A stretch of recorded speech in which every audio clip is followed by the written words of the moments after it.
স্বপ্নের স্বাধীনতা, একদিন নিজের দেশ দেখার, একদিন কোনো ক্যাম্প ছাড়া জীবন দেখার।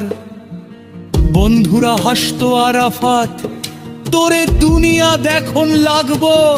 আমি হাসতাম, কারণ হাসি ছাড়া আর কিছু রাখার ছিল না।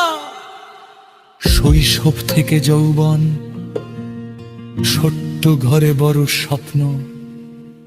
বই ছিল অনেক কম, কিন্তু স্বপ্ন ছিল অনেক বড়। শেখার লালসা ছিল তীব্র, জীবনটা যেন বলতো আরাফাত থামবি না।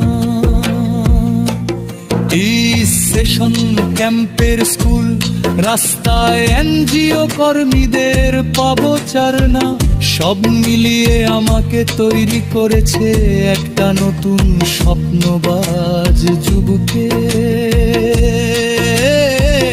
তবে ভেতরে ব্যথা, কারণ ঠিকানা ছিল না। ভবিষ্যৎ ছিল আধারে ঢাকা, তবু আমি হাল ছাড়িনি, কারণ মানুষ স্বপ্নে বেঁচে থাকে। বিদায়ের দিন, কুতুপালং ছাড়ার মুহূর্ত, হঠাৎই ডাক, আরাফাত তোমাকে ভাষান্তরে নেওয়া হবে। চারপাশ ঘুরে গেল, বন্ধুরা থেমে গেল, মায়ের চোখে জমল অশ্রু। শেষবারের মতো হাঁটলাম কুতুপালংয়ের সেই সরু গলি, যেখানে আমার শৈশব যৌবন সব মিশেছিল।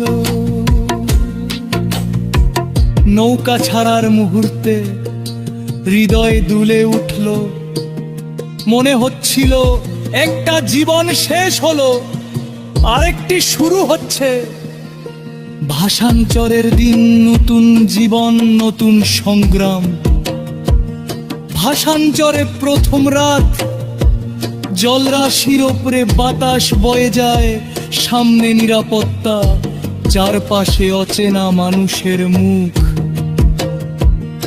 কিন্তু সাগরের শ্বাসে এক ধরনের নতুন আশা, হয়তো এখান থেকে জীবন বদলাবে, হয়তো এখানে নতুন পরিচয় জন্ম দে। রাধে আদর্শে কাটিয়ে মনে বড় আমাদেরও জানে।